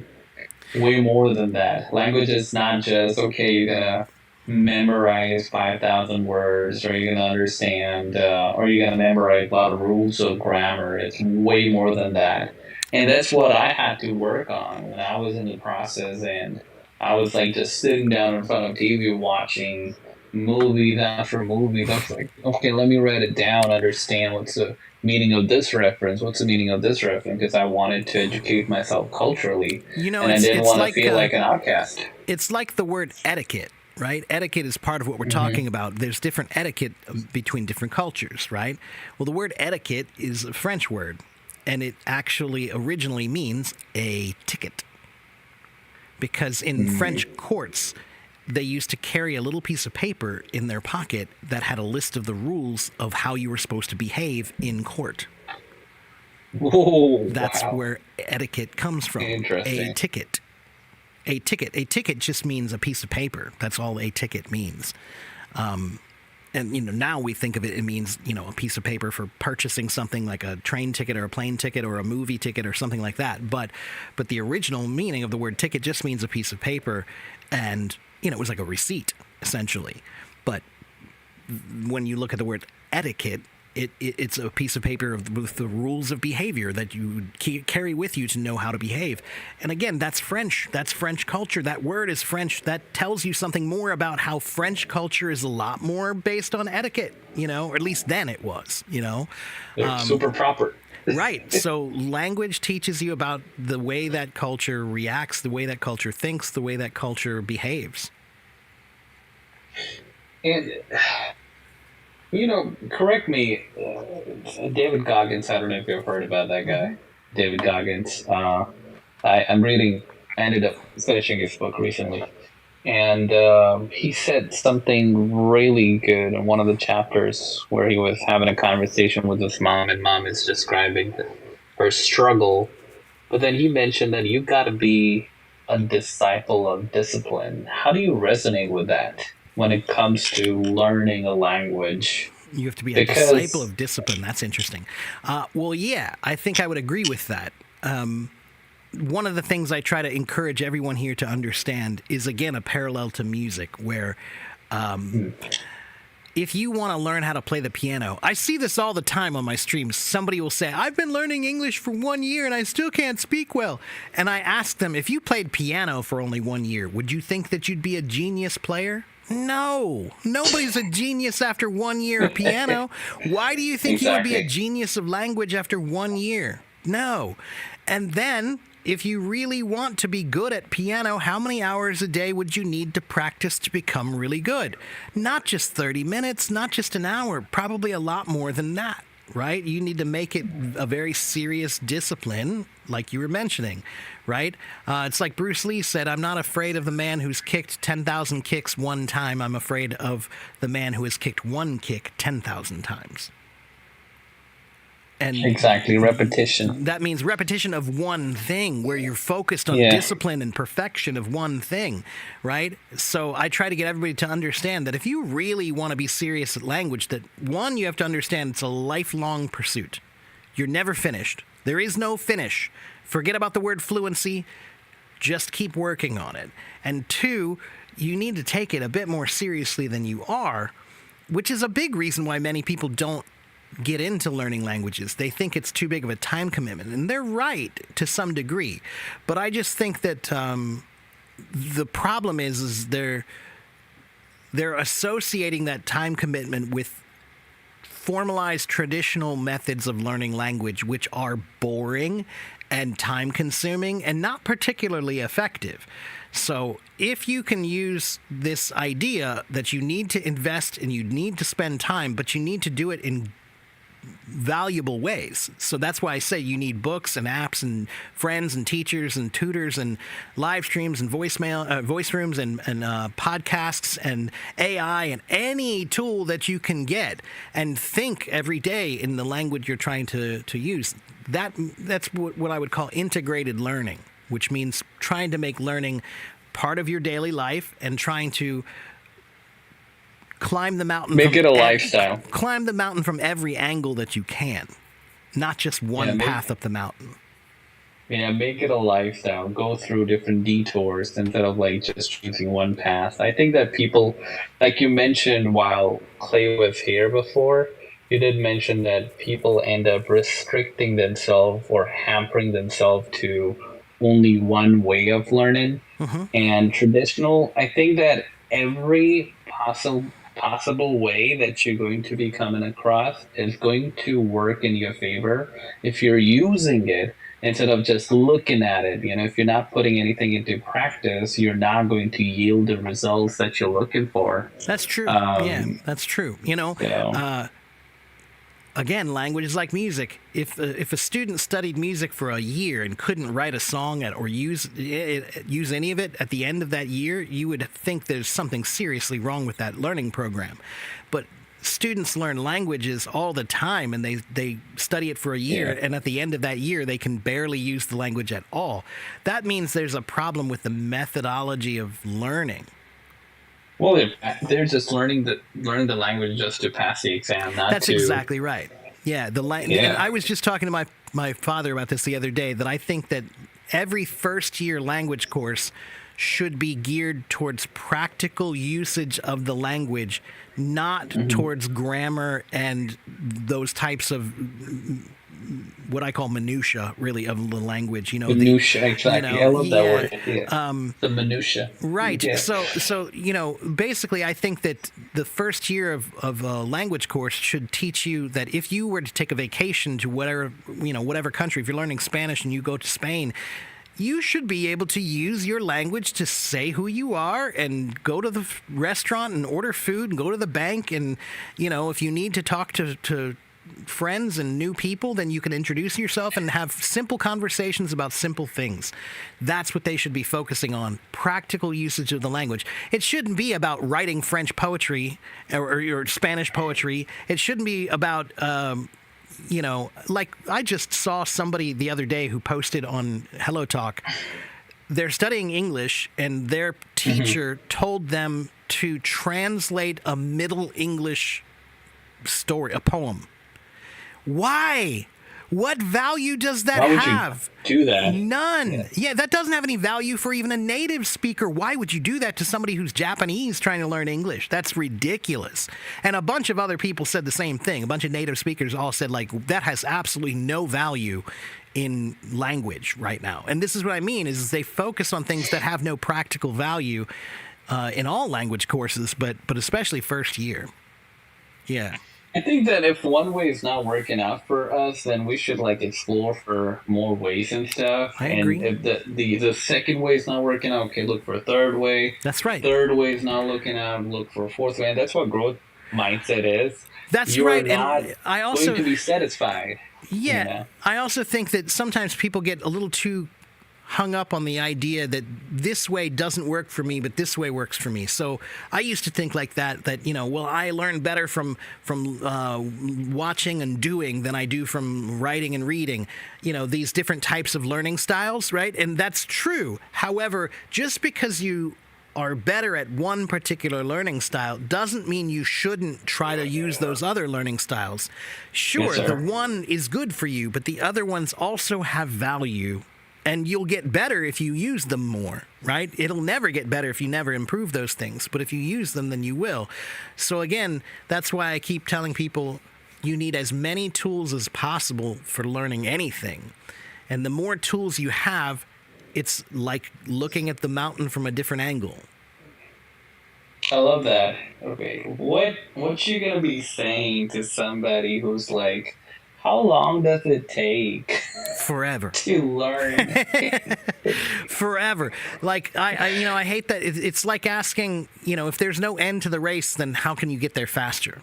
You can't, right? So I know what they mean. They want to have an ability of proficiency. They want to be able to use the language to express themselves well. But in truth, I think there are very, very, very, very few people who actually attain an equal level of any two languages, right? So even as native speakers, if you learn more than one language, I think there are very few people who can safely say, I can speak and express myself in this language just as well as I can in this language. There are some, but not many. And I don't think it's a very valuable goal to have necessarily. What about those people who grew up in the U.S. and they end up speaking Spanish and English as their native? Because they can speak Spanish as well, and they can speak like I said, there are English some, as well. And especially those cases where you're talking about usually families who speak Spanish at home and then they go to school and speak English all the time. So they get fairly equal usage of both of them in their lives. But more to the point, they use language daily. They're engaging with those languages daily in a practical way, and that's why they're able to do that. But if you don't have that environment, I think there are very few people who are outside of that environmental aspect that are able to achieve that. I will always be trying to work on my Chinese, but even when I'm, if I'm 80 years old, I don't think my Chinese is going to be as good as I want it to be, And if I had started learning Chinese when I was 15, I'd still be trying to learn better now, So, but I just don't think there's much value in trying to look at the end. I think that the value, you need to keep looking down at your feet and keep moving forward. That's it. Oh, I love that. Where's my notebook at? Let me write it down. Yeah, no, but the thing is, it's just important for us to understand that if you're going to be focusing on an outcome, and if you're not going to be trusting the process, then you're not going to get to that outcome as well. I think it's important for us to have small goals instead of having a gigantic goal. Yeah, I because agree. If you're going to focus on gigantic goal, you're going to end up fumbling, and that's when you will end up exhausting yourself mentally and physically, and people turning out to have fixed mindset instead of growth mindset. Carol Dweck talked about it. Mm-hmm. You're exhausting yourself, because you're having you're focusing at the top of the mountain, and you're not even taking that one step at a time to get to the mountain, right? Right. Yeah. So, yeah. You got it. I think you got it. You got it. I was like, you don't have any comment on that. The other question is, somebody asked the question just now. People ask you, and they might have asked you all the time, how do I sound like a native? What's your answer to that question? My answer is, why do you think all natives are geniuses? Because I know it only takes 5 minutes on Facebook to look and see that there are lots of natives with pretty poor language skills these days, both in writing and in speaking, for that matter. Now, Yes, some sir. of that is because, again, there are two kinds of language. There's formalized language and there's common language. And, I think a lot of people are attempting to learn common language. I think that's a mistake. I think you should focus on formal language first. And common language is something that I think is more of a code switching of psychological linguistic difference between groups of people, right? So I don't always speak the way I'm speaking now. If I'm hanging out with my band, I might speak a little bit differently. If I'm hanging out with my grandparents or my uncles and my aunts, I might speak differently. If I am hanging out with my Chinese students, I speak differently. Every group that you go to, you change the way you speak, and that's called code switching. It's a psychological term. But I think that the basis of language should still be what we generally call formalized language. Now, some people get into arguments about what's the word I'm looking for? Cultural prominence, meaning that's just the white language that you think is the proper language. Well, okay, fine. I agree there's some value to arguing about whether, Ebonics versus regular, formalized traditional language is which one's right and which one's wrong, and whether there's power structures involved in all that. Okay, fine. But at some point in time, you have to choose one that's the one you're saying is the standardized form of the language for learning purposes. You can't just keep dithering, which means to go back and forth with this idea of but why is that one better than this one? Maybe it's not, but you have to choose one for teaching. You have to choose. There has to be one that you choose as the standardized version of the language for teaching. Yeah, no, it's really important for us to understand that. Why do you want to sound like a native? Right, I agree. Even natives, they don't even sound native. Right, not all natives speak well, is what I was gonna say, and the goal of speaking should not be to sound like you were born here. The goal of speaking should be to sound like you can express yourself well. So it doesn't matter if you have an accent. It doesn't matter if you sound like you're from another country. It does matter if you can express yourself well. So what I would tell you is that if you have an accent, let's say you're from Saudi Arabia and you speak English, but you have an accent. If you have an accent and you're from Saudi Arabia, but you speak really well. You use your ideas really, really well. That is much better than somebody who's native who doesn't speak well and doesn't express themselves well. And that there are millions of people like that. So this idea of the mythical perfect native who we all speak brilliantly, no. God, no. Language is like music. There are some people who perform better than others, and lots of people are pretty average or below. You were giving me an example of Morgan Freeman last time, I remember. Yeah, right. Yeah. And I was like, I'm not a big fan of him. I may like your voice better than him. Well, I appreciate that. His voice. But my point was more just that Morgan comes from a background as a trained theatrical actor, a stage actor, right?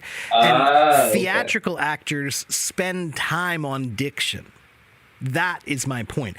Brad Pitt, I don't think he spent any time studying theatrical acting. I could be wrong, but he's gifted. He's pretty. That's what he is. Yeah, and I think he knows that. I think he knows that. I was not going over there. He knows that. Going over there. I was like, you know that he's pretty. Yeah, I mean, look, he doesn't have to be angry at me. He has a much better life than I do. But no, I just mean that there are some actors who are formalized in their training, and part of that training involves speaking well and pronunciation and diction, and that is a part of theatrical acting. And so that's the reason why I find his voice to be good, because I know he worked on it, and he's said as much in interviews. He has talked about it, that he had a teacher who taught him diction and pronunciation and to pronounce all of his syllables correctly and the ends of words correctly, and so he spent time on it. You know, a lot of people got upset when they asked him that question, like, how do you speak so brilliantly and beautifully? Because it sounded like a racial question, like black people can't speak well. But almost every great speaker that I usually quote is a black guy. You know, like Martin Luther King, amazing. Paul Robeson, oh my God, the voice on Paul Robeson. James Earl Jones, you know. These guys have amazing voices. Yeah, you were saying your Will Smith voice, you know. So again, you know, to me, I thought it was a little off base to give him, you know, to give him a problem about asking that question, because I think he was asking the way I was implying, that it's about, you know, that he knows that he studied how to speak like that it was part of his theatrical training. He just asked the question probably in a way he could have asked it in another way. You know, he could have said, like, was speaking a big part of your theatrical training as a formal actor? And then he could say, yes, of course it was, you know. Even Natalie Portman, she's from America, and she went to a school for that as well, you know, to practice all those things. They have she actually she grew up partly in my city, and I went to a school called the School for Performing Arts, and I think that she may have gone there for a short period of time. Not when I was there. But, she may have. She went to Ivy League. She went to Yale or Columbia somewhere. Yeah. Right. Yeah. But anyway, the point is they studied how to speak like that. It's crazy, you know. Like, and they have like proper classes, dialect classes, and all that stuff. You know how they can. I don't know. Have you ever listened to Trevor Noah? Sure, of course. Noah? Yeah. Yeah. Like, he does different accents and stuff, and he does different accents, Obama accent, and he does Nelson Mandela accent, and he does Indian accent as well, and he's like in all of his comics and stuff, and he was talking about it in his podcast, like how, like, he dissected the process, like that he has to, like, you have to listen to it a lot of times, and you have to break the accent down or the pronunciation down, get the rhythm of it, and practice it. I think that, you know, when people ask me if I can do a British accent, I tell them I can, but it won't be real. It's just my me pretending to have a British accent. That's different. And that's the same thing with acting. They don't have a British accent or an Indian accent. They just have learned some certain aspects of the accent that allow them to pretend like they do. But it's important to make that distinction, that it's still an act, I can say bottle of water, but but that doesn't mean I'm British, Yeah, cheerio, it's not my cup of tea, innit? Whatever, right. I can say all those things, but it's just like when they do an American accent and they pretend to be American and say, hamburgers and pizza and whatever, you can't even tell the it's difference, a joke and it's fine. There's nothing wrong with that, but as long as you understand that it's just pretending to have one. And that's another reason why I don't necessarily find a lot of value in spending a great deal of time trying to perfect accent. It's just it's not a valuable part of language. And why do you think that, most of the companies that you go over, especially people who are struggling to get a job, even if they may have a skill, right? I was going to be working with a dialect coach, one of the dialect coaches from New York, I believe. And she works with some of the people who are actually going to be working with CNN, right? And like a news reporter and stuff. And what happened was she was like, people give her a top dollar to get a job over there because it is hard. Their accent is harsh, and they can't get a job if they don't have a neutralized pronunciation or clarity or a standard American accent. I was like, people are so crazy. If you go over to the job market, if you don't have a certain accent or pronunciation, in my opinion, you're not going to get a job. That's what I call. Not what I call. That is linguicism. Linguicism, which is like racism, but it's based on judging people based on their language, without really having any real value in that judgment, right? So it's one thing if you want to be on the BBC, then one of the requirements to be on the BBC is to have the BBC accent, right? I get that. However, are they going to turn someone down for not having that accent? That would be a stupid mistake on their part, if it's so long as the language is clear. So, not that I'm if I wanted to go on the BBC, I think I could, and I think that no one would have any trouble understanding me, but I don't have that BBC accent. So it would be almost like a culturally... Yeah, it would be like a culturally stylistic thing. Yeah. But it's like a culturally stylistic choice on their part, but it has no real value. Right? So, like, what's his name? Who's the guy on CNN? Like I said, my brain is not working. You're talking about that gray hair with I love his voice. Yeah, he's got a great voice. Yeah, he's got a wonderful voice. And he's got it's half British, but it's also clearly, I think he's Indian. What is his name? Oh God! No, not Fareed Zakaria. Fareed Zakaria. Yeah, and he has clearly a partly British accent, but he definitely has a localized accent, an Indian accent as well. It's partly Indian, but he speaks brilliantly, beautifully, amazingly.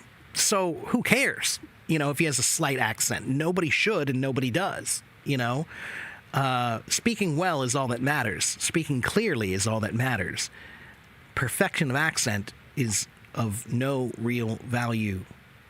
And that is so true, because what happened to me, I was being overlooked by my company a couple of times. I applied for some jobs and stuff within the company, wanting to get into leadership. Wanted to work in a leadership capacity. It didn't happen, and I thought, I was, telling myself, my English is perfect, all that stuff. But your English is perfect. Oh, thank you. And all this. But I had this hubris that was not helping me to get a job, right? And I understand that, oh, all these people were struggling with English. They're not going to get a job and I will be their first choice. What happened was they ended up getting the promotion and God humbled me. And God is like, well, it doesn't matter whether your English is perfect or not. If you have a skill, you can actually get a job. And Agreed. that's what happened. Agreed. That's what happened to me. Yeah. Well, keep trying, because there's no good reason why anyone should be passing you up for anything based on language. None at all. No, not based on language. It wasn't. Yeah. It was because most of the people were, they were Spanish speakers and stuff. Oh. And Okay. then Well, that's a little the different. people who got the promotion and they were also well versed in Spanish. Or their Spanish was their native language. Right. And I'm also bilingual, but I'm still in the process of improving my Spanish, and it takes quite a while to learn a language. Yeah, exactly. Yeah. So, and I was like, he dressed for me, guys. I'm just kidding. I'm just kidding.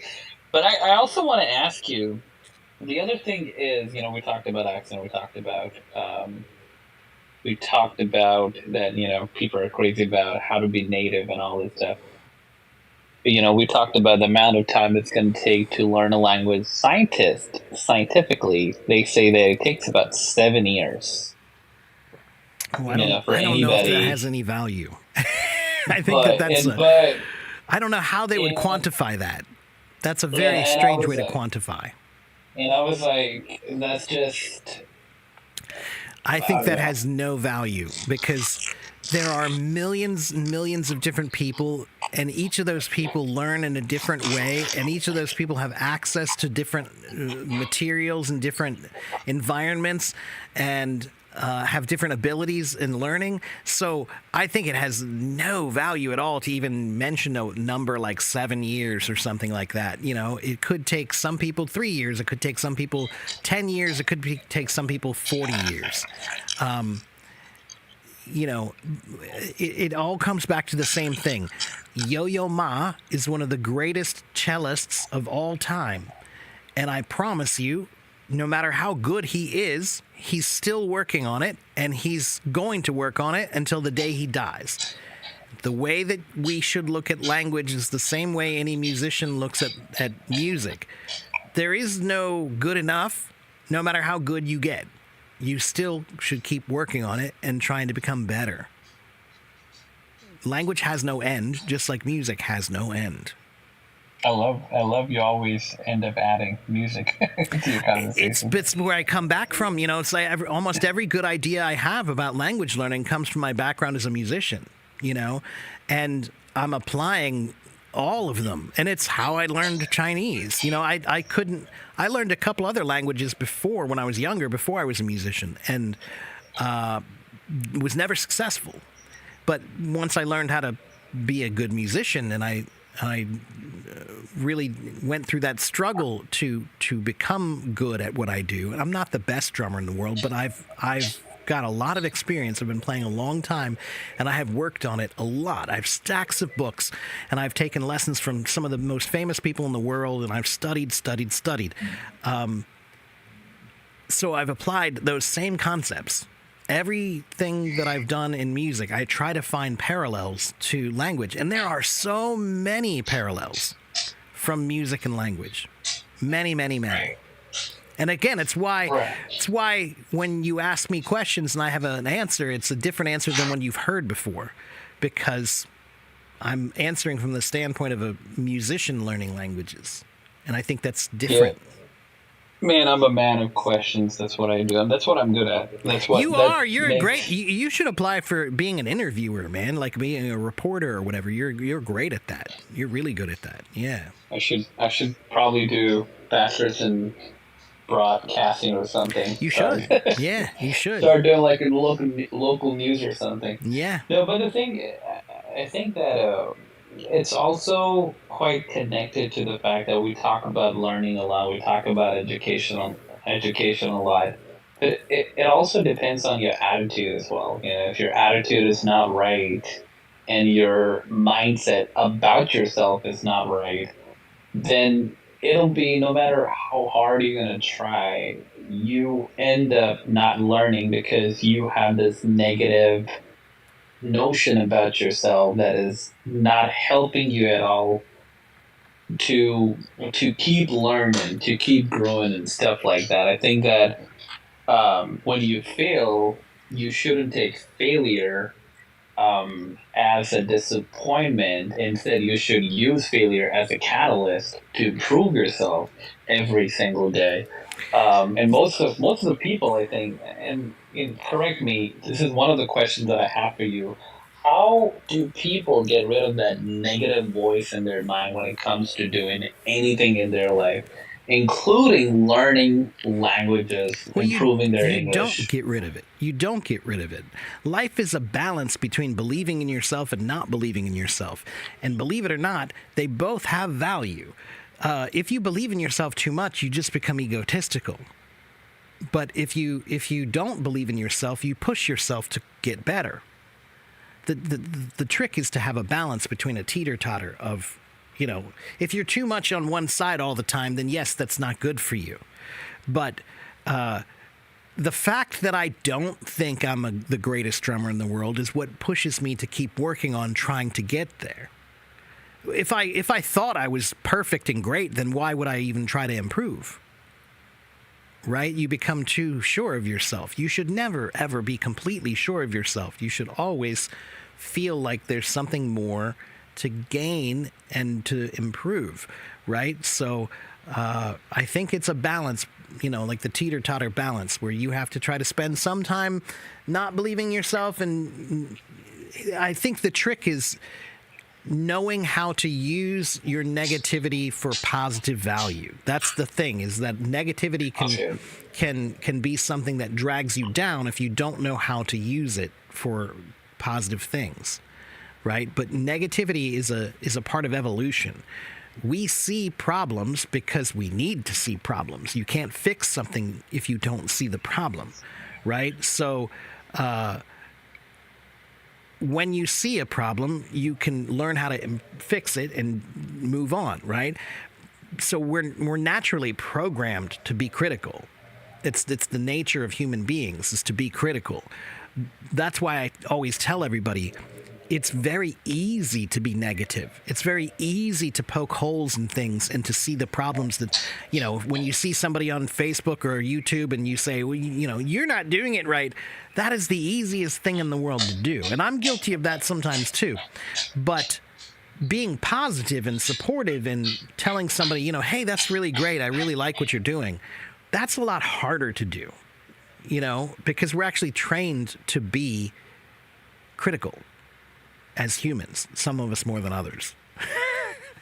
I mean, I think that criticism is good. You can give a constructive criticism, but you can't criticize a person and reduce a person to feel as if they're going to end up losing their self-esteem and stuff like that. The way you do it, I think I've seen you giving people feedback and stuff, and the way you use your words, you're so mindful of your words, and the way you deliver it is way different from one of the teachers that I came across over here, who was basically destroying people on the spot by making them feel like they can't even improve themselves. I'm like, okay, perfectionism is a myth. We believe that, right? Perfectionism, nobody's ever going to be perfect. Then why in the world you're, gunning for something like perfectionism that you're never going to get? Yeah. So the job of a teacher is to educate, but the job of a teacher is to make the student believe that they can learn.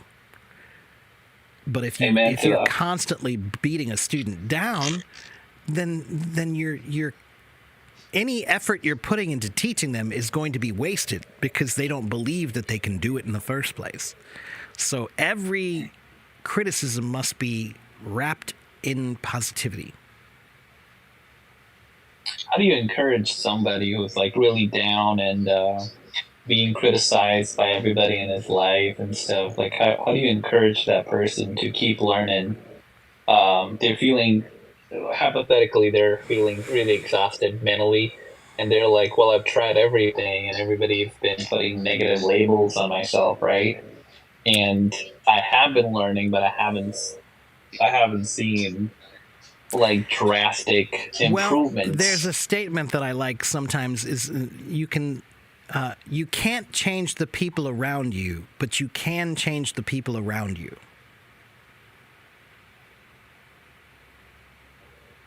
I always like that statement. It means that you can't make those people be different, but you can be around different people. Beautiful. You know, so you can't change the people around you, but you can change the people around you. Meaning sometimes you do need to get away from people who are too negative and not supportive. You shouldn't spend too much time in that environment because it isn't healthy for you. In general, you should try to surround yourself with people who support you. And it's sad when people don't have that. But yeah, you know, plants grow better when they're tended with care. You know, and that's the same thing with humans. Humans grow better when they're tended with care, you know. But if you're stomping all over your plants every day, they're not going to grow well, right? So same thing is true with humans. You got to be positive. You got to be supportive, you know, and that's not always an easy thing to do. Interesting. Really, really beautiful perspective. Yeah. Beautiful perspective. AS, I'm going to have to get going here because I have a lesson coming up pretty soon here. But all right. But, sorry for asking no. It was, I love your questions, and I think my audience appreciates being able to just hear a couple people dialogue, you know? So, yeah. Yeah. That's how we talk, guys. I always engage him in conversation. Yeah. And he forgets about his lesson. Just kidding. Yeah. All right. But no, it was great to talk to you, AS, and you know, I'll pop on your stream again sometime soon.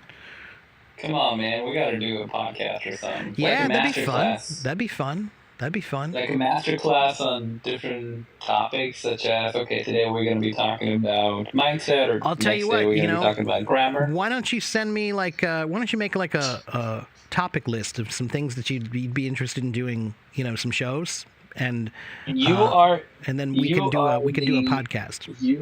You are the epitome of ideas. So I don't want to like use I just want to be a conduit, you know. I just want to be there, show up, and let you do you. Well, you know, but you're the plethora of ideas. I'm sure that you have plethora of ideas. I do. However, I work better when you give me a topic. You know, give me a topic, and then I can give you my perspective on that topic. And I'm no genius or anything. I just have my ideas, and that's it. But if you know, you can just say, you know, today we're going to talk about psychology. Today we're going to talk about positivism, and today we're going to talk about, you know, does language exist in the mind, or is it just, you know, whatever? Just choose, you know, write down some ideas of some show themes, you know, some topic themes. Oh, yeah. And then I can go from there. If you just give me a topic theme, then you can give me all kinds of questions about that topic theme. Yeah, I'm going to have to reach out to Teletalk as well, so they can advertise a little bit for us. Sure. You know? Yeah, that'd be great. And do the podcast series, like 4 or 5 episodes about your perspective. I'm going to interview you. Probably bring one more friend. I mean, he's really quite smart and stuff. So just do the dialogue, and if anybody wants to come on stage, ask questions, hey, the stage is open, guys. Okay, yeah, that sounds good. Sounds good. All right, I'm gonna make a list. All right, man. Yeah, I would love to do that. I would really love to do that. I really do think that you're a good interviewer, and you make it easier for me to you know. So, you know, you pitch the questions well, so I'm able to hit them well. So we worked well together that way. So yeah, home run. So yeah, let me know, and let's work on that. Because I really do want to do some more collaboration with some people.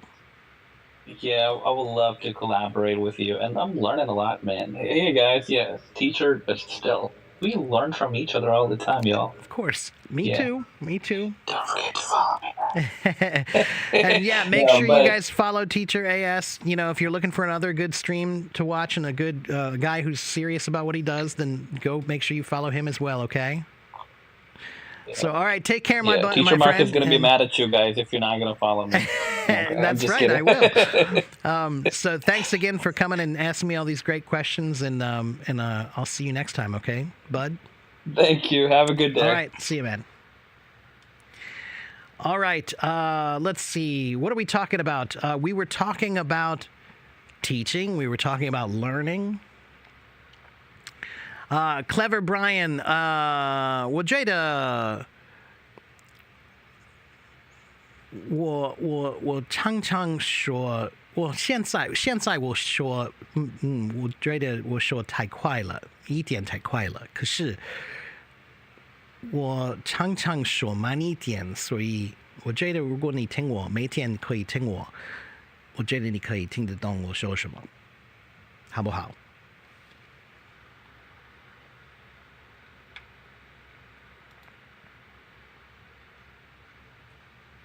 ？All right, so I only have a few minutes left here, guys, but before I go, I want to make sure I give you guys my link tree. If you go to my link tree, right there, you can find my podcast, you can find my website, you can find my YouTube, you can find my rock band, you can find all those things, okay? Why am I speaking Chinese? Why are you speaking English? 我说中文因为我可以啊。一个中国人他问我一个问题，所以我告诉他我说什么。Okay? What's Linktree in Chinese? It's it's a page that has all of my social media links. Okay, so if you go to this one link, that one link right there, you'll find all of my social media. I have a podcast you can go listen to. I have YouTube with many, many videos like this one that you can watch and learn a lot. I have if you want private lessons, I am a real teacher. I do give private lessons. You can go to my website, AFIEC English. AFIEC English, AFIEC English. Okay? 我觉得我的中文还好啊。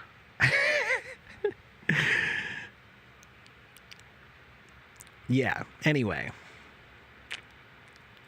So, thank you guys for watching me today, and I hope you guys learned something. It was fun.